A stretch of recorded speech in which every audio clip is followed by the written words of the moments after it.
And before we start, I want to do a little background piece, if I may. I have just got, not long ago, a new watch that I'm really quite pleased with for a number of reasons.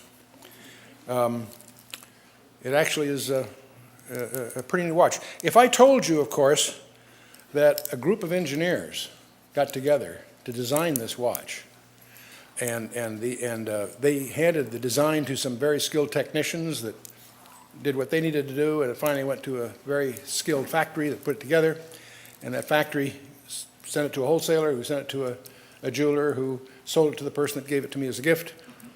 You'd probably believe me, wouldn't you? But let me tell you, that's not what happened at all.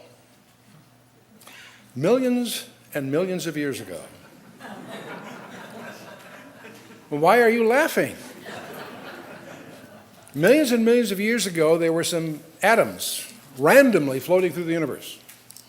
And through cosmic winds and gravitational fields and who knows what, they started to come together and coalesce to become various materials.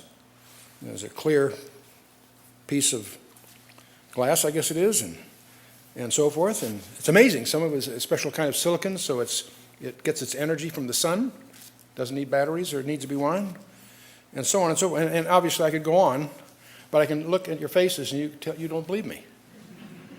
You don't believe me at all, do you? You won't believe that this watch happened by accident.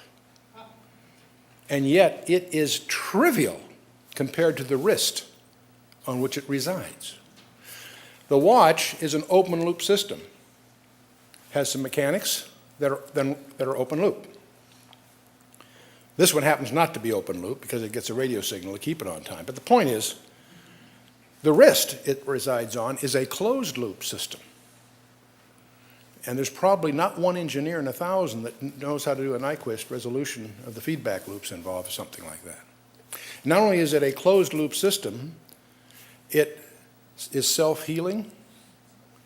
It attacks invaders. I mean, I could go on and on about my wrist. And from a design point of view, it's astonishing what it does compared to the watch. And you won't let me teach the kids that the watch had to be designed. And yet you insist that I teach the kids, those deprived children that are stuck with government schools, at least, that the wrist happened by accident. That somehow inorganic rocks came together and made life, and that life got more and more clever. And the whole story is, you can't probably contrive a more ridiculous scenario than the scenario that is forced upon our public. Not just in the schools with the textbooks that have deliberate deceit in them, but in our culture.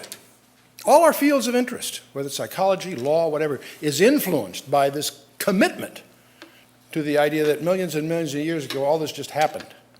The most elaborate insult to the Creator that man has ever contrived. The ancient cultures worshipped idols, which wasn't good, but not nearly as insulting as arguing that a creator wasn't necessary.